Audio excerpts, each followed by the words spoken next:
ఓనమాలు నేర్పాలని అనుకున్నా కన్నా అందరంత ఎదిగిన నిన్ను చూస్తున్నా నాన్న.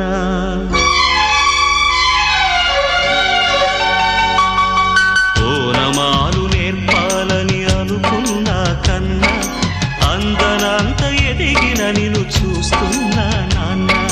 కలిసొచ్చిన కాలానికి నడిచొచ్చిన కొడుకుకి, కలిసొచ్చిన కాలానికి నడిచొచ్చిన కొడుకుకి స్వాగతం చెబుతున్నా. నేనే పసివాణ్ణై నీ నీడ చేరుకున్నా. జీవితాన ప్రతి పాఠం చేరే అనుకున్నా. తీయనైన మమతల రుచి నేడే చూస్తున్నా. అనుబంధపు తీరానికి